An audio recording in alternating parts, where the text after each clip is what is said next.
भने ल्याङ्ग्वेजमा क्वेसन दिन्छ र तिमीहरूले आफै रियाक्सन बनाउनु पर्छ। ओके, अब यसको हामी एप्लिकेसन अलिकति डिस्कस गर्छौँ।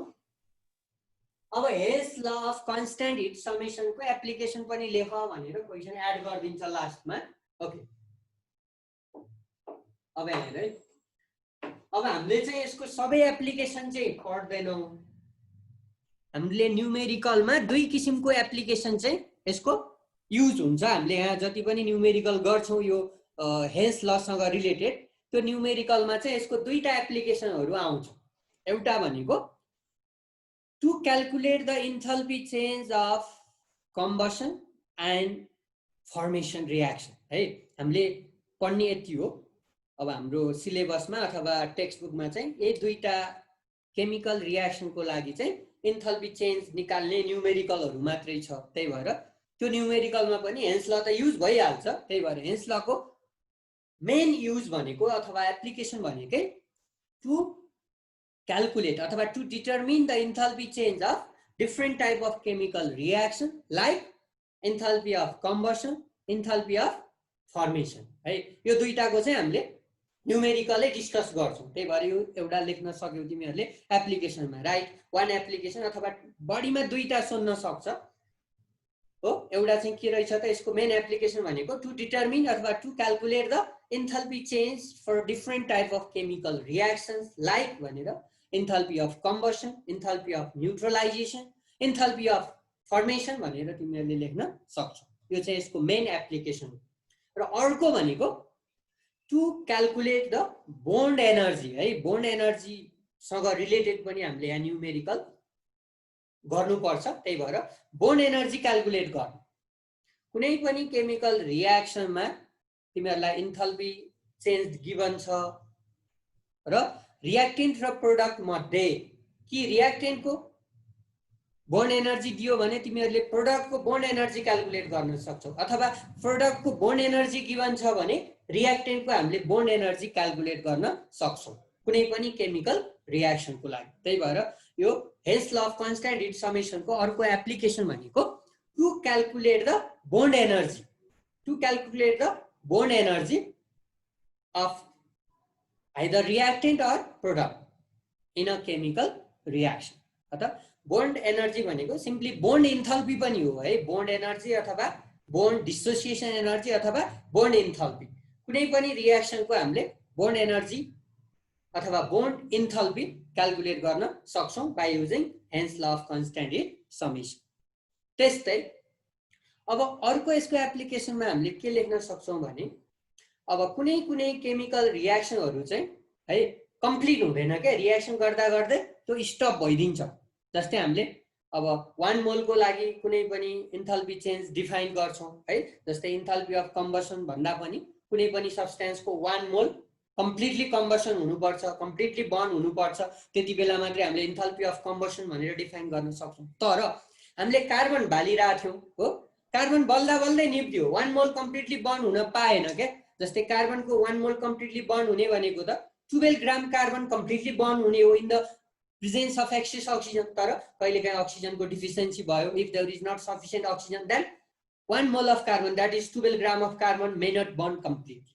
मानौ 12 ग्राम मध्ये 5 ग्राम मात्रै कार्बन बल्यो अथवा 6 ग्राम मात्रै कार्बन बल्यो, कम्प्लिटली 1 मोल बर्न हुन पाएन भने पनि त्यहाँ इन्थल्पी चेन्ज त हुन्छ नि, तर कति भयो त त्यो हामीले हेन्स ललाई युज गरेर क्याल्कुलेट गर्न सक्छौँ। That is to calculate the enthalpy change of chemical reaction which do not complete हो।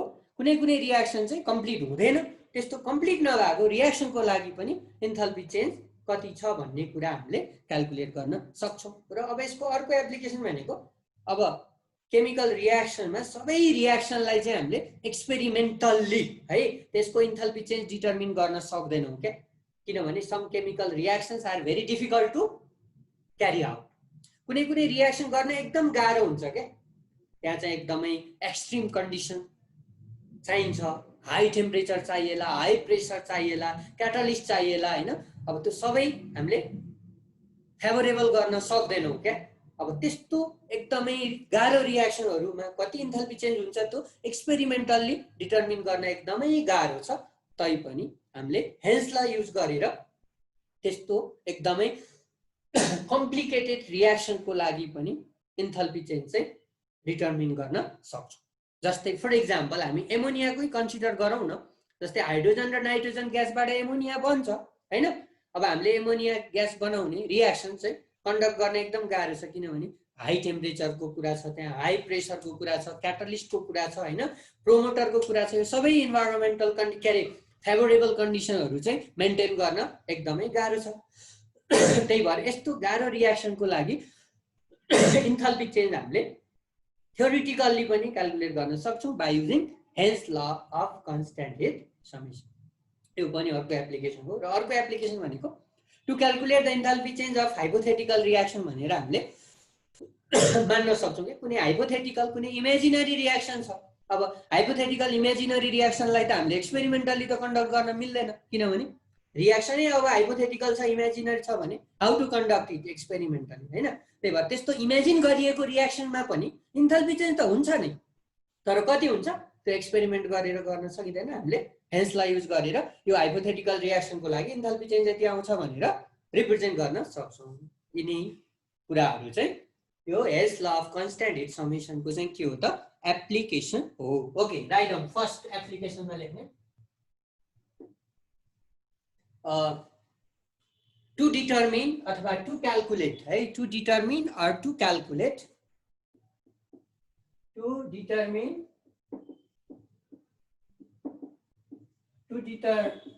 द हिट भने नि हुन्छ है, enthalpy. To determine the heat, heat भनेको इन्थाल्पी हो।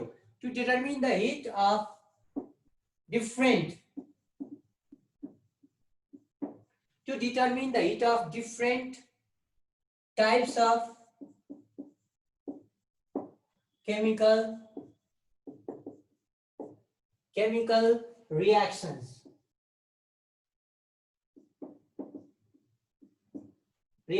like enthalpy अथवा हिट भने नि हुन्छ है, कन्फ्युज नहुने है, इन्थाल्पी अथवा हिट कन्फ्युज नहुने। Like heat of combustion, heat of formation,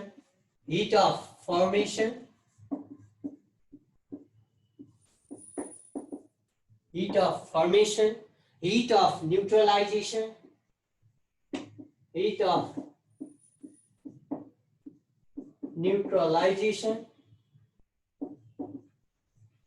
etc.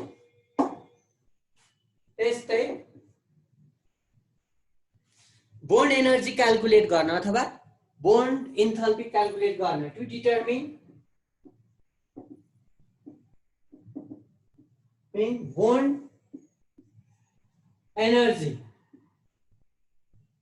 Energy भनेको bond enthalpy.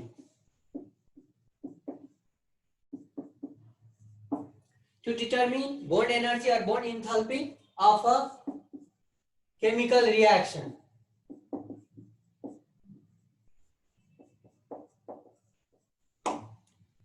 bond enthalpy or bond energy of a chemical reaction. त्यस्तै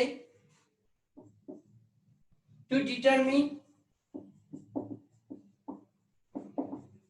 determine the enthalpy भनेको हिट है, to determine the enthalpy change of chemical reaction,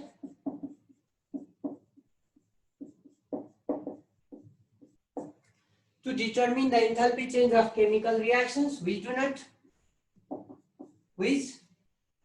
not proceed to completion.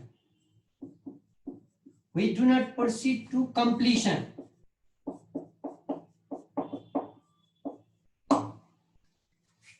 To determine the enthalpy change of chemical reactions which do not proceed to completion भनेको कुनै कुनै chemical reaction हुँदा हुँदै stop भइदिन्छ, complete हुन पाउँदैन। त्यस्तो रियाक्सनको लागि पनि हामीले हेन्सलाई युज गर्न सक्छौँ। त्यस्तै to determine the enthalpy change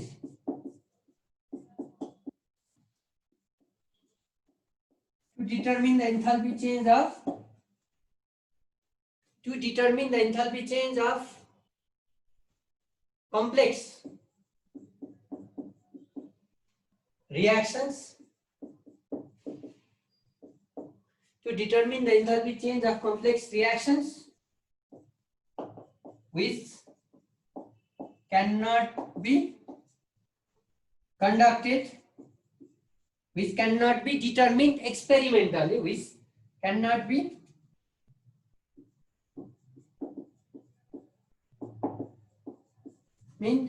experimentally.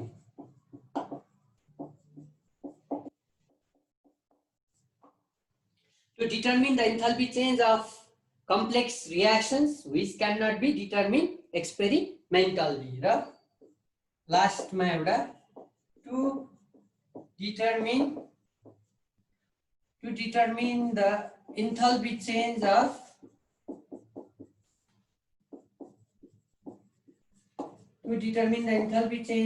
hypothetical reaction.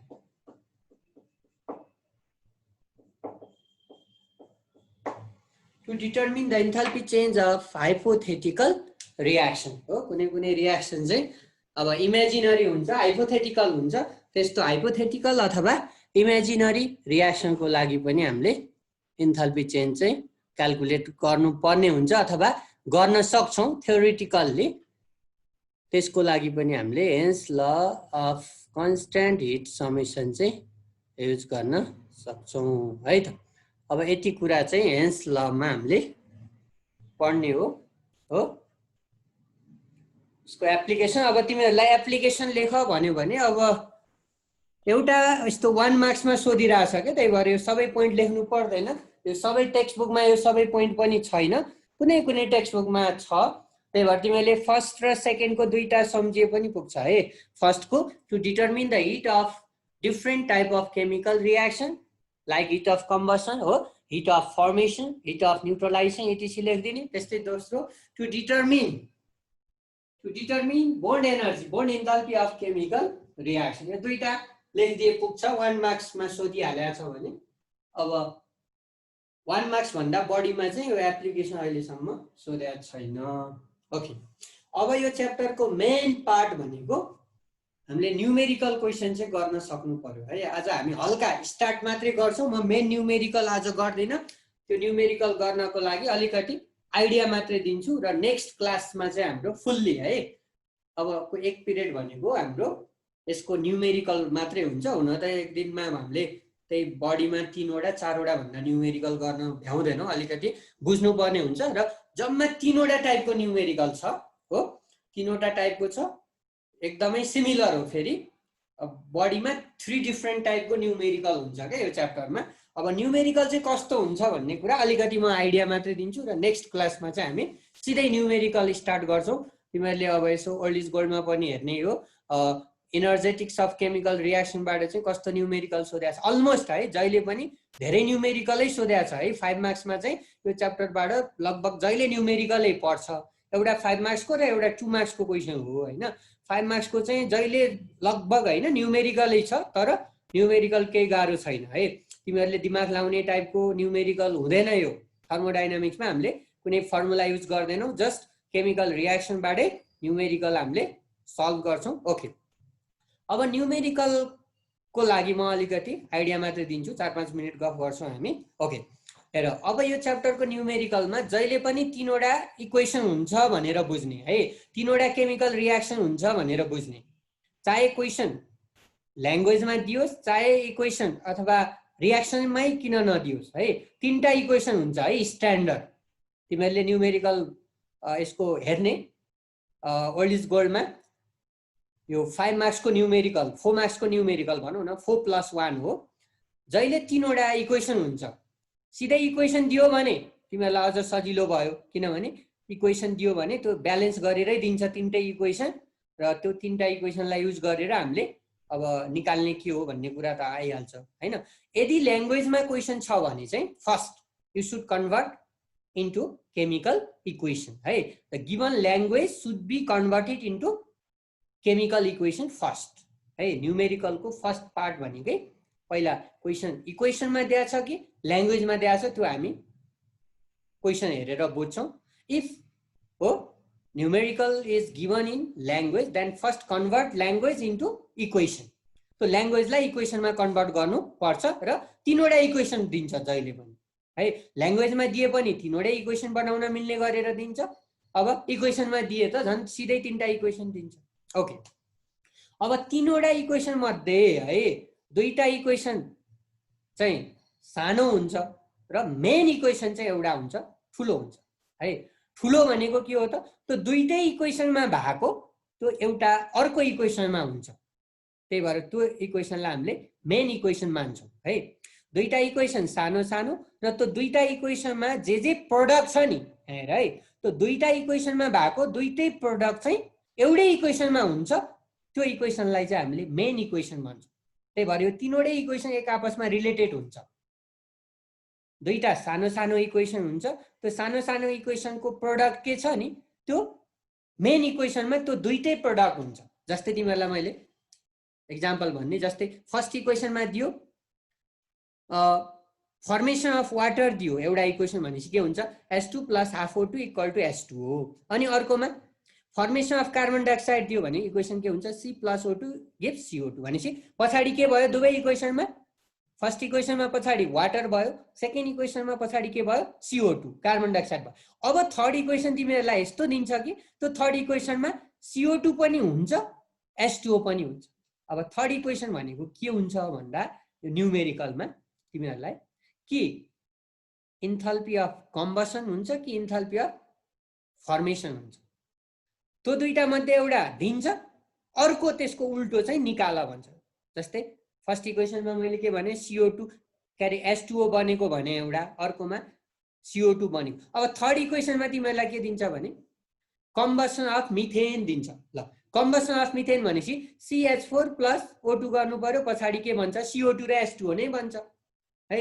Methane भनेको हाइड्रोकार्बन बल्दा CO2 र H2O नै भन्छ भनेपछि CO2 र H2O हेर्दा अगाडिको इक्वेसन 1 र 2 को दुईटै आयो हो यसरी तीनटा इक्वेसन थियो अब के चाहिँ निकाल्ने त यो तीनटै इक्वेसनमा तिमीहरूलाई भ्यालु दिन्छ वाटर फर्मेसन हुँदाको इन्थाल्पी चेन्ज नि दिन्छ CO2 फर्मेसन हुँदाखेरिको इन्थाल्पी चेन्ज नि दिन्छ र थर्डमा चाहिँ मिथेन कम्बसन हुँदाखेरिको इन्थाल्पी चेन्ज पनि दिन्छ मिथेन कम्बसन हुँदाखेरि कति हिट रिलिज हुन्छ हामीले त्यो इन्थाल्पी अफ कम्बसनमा पनि पढेका छौँ -890 किलोजुल हिट भनेपछि यो तीनटै इक्वेसनमा भ्यालु पनि दिन्छ इन्थाल्पी चेन्ज नि दिन्छ अब निकाल्ने चाहिँ के हो भन्दा मेन इक्वेसनमा जे दियो त्यसको ठिक उल्टो निकाल भन्छ भनेपछि हाम्रो मेन इक्वेसन भनेको मिथेनको कम्बसनमा हामीलाई कम्बसनको इन्थाल्पी चेन्ज दियो अब निकाल चाहिँ के भन्छ त मिथेनको फर्मेसनको इन्थाल्पी चेन्ज निकाल भन्छ हेर है मिथेनको कम्बसनको हामीलाई इन्थाल्पी चेन्ज दियो भने मिथेन फर्मेसन हुँदाखेरिको इन्थाल्पी चेन्ज निकाल भन्छ यस्तो अथवा मिथेनको तिमीहरूलाई कम्बसनको इन्थाल्पी चेन्ज दिएन फर्मेसनको चाहिँ इन्थाल्पी चेन्ज दिएको भए मिथेन कम्बसन हुँदाखेरिको इन्थाल्पी चेन्ज निकाल भन्छ यस्तो टाइपको हुन्छ क्या न्युमेरिकल तीनटा इक्वेसन दिन्छ तीनटा मध्ये दुईटा सानो सानो इक्वेसन हुन्छ र मेन इक्वेसनमा चाहिँ त्यो सानो सानो इक्वेसनको प्रोडक्ट दुईटै हुन्छ र अब मेन इक्वेसनमा चाहिँ के निकाल भन्छ कि इन्थाल्पी अफ कम्बसन निकाल भन्छ कि इन्थाल्पी अफ फर्मेसन निकाल भन्छ अब इन्थाल्पी अफ कम्बसन गिभन छ भने इन्थाल्पी अफ फर्मेसन निकाल भन्छ इन्थाल्पी अफ फर्मेसन गिभन छ भने इन्थाल्पी अफ कम्बसन निकाल भन्छ यति हो र अब कसरी गर्ने हामीले कुनै फर्मुला युज गर्नु पर्दैन हुन त फर्मुला युज गरेर गर्ने मेथड पनि छ त्यो पनि सिकाउँछु म सिधै हामीले इक्वेसन सल्भ गरेर गर्न सक्छौं अब कसरी गर्ने भन्दा तीनवटा इक्वेसन मध्ये जहिले पनि इफ देयर आर 3 इक्वेसन्स है 2 इक्वेसन्स शुड बी एडेड दुईटालाई जोड्नै पर्छ र दुईटालाई जोडेर आएकोबाट अर्को बाँकी रहेको इक्वेसन घटाइदिने हो यति गर्दाखेरि एन्सर जे निकाल्नु पर्ने हो त्यो आफै आउँछ अब कुन इक्वेसनलाई जोड्ने दुईटा सानो सानो इक्वेसनलाई जोड्ने र त्योबाट अर्को मेन इक्वेसन चाहिँ घटाउने जे निकाल्नु पर्ने हो त्यो आफै आउँछ तर है अब जोड्नु भन्दा पहिला चाहिँ त्यो इक्वेसनलाई सर्टेन नम्बरले मल्टिप्लाई गर्नुपर्ने चाहिँ हुन्छ अब त्यसको लागि पहिला त्यो तीनटा इक्वेसनलाई हामीले ब्यालेन्स गर्नु पर्यो अनि ब्यालेन्स गरेपछि बल्ल त्यसको आधारमा जोड्नु भन्दा अगाडि कुन इक्वेसनलाई कतिले मल्टिप्लाई गर्नुपर्छ कि पर्दैन त्यो कुरा त्यहाँबाट नै थाहा हुन्छ, मेन इक्वेसनलाई हेरेर थाहा हुन्छ हो। त्यही भएर यो सर्टकटमा चाहिँ मैले गर्ने तरिका भने है, 3टा इक्वेसन हुन्छ, 3टा मध्ये 2टा सानो सानोलाई जोड्ने हो र जोडेर आएकोबाट अर्को बाँकी रहेको इक्वेसन घटाइदिने, जे निकाल्नु पर्ने हो त्यो आइसक्छ भनेपछि कति सजिलो 4 मार्क्सको न्युमेरिकल। ओके, अब यति यो चाहिँ अब हामीले अहिले थ्योरिटिकल्ली मैले भने, नेक्स्ट क्लासमा चाहिँ हामी न्युमेरिकल गर्छौँ। त्यही म्याक्सिमम 3टादेखि 4वटा न्युमेरिकल हामी गर्न भ्याउँछौँ बुझ्दै गर्दा। ओके, नेक्स्ट टाइम चाहिँ हामी न्युमेरिकल गर्छौँ है त, इन्थाल्पी चेन्ज। ल आजलाई यति नै है, ल बाई बाई। ल बाई सर। ल बाई बाई। ल by by sir. By by.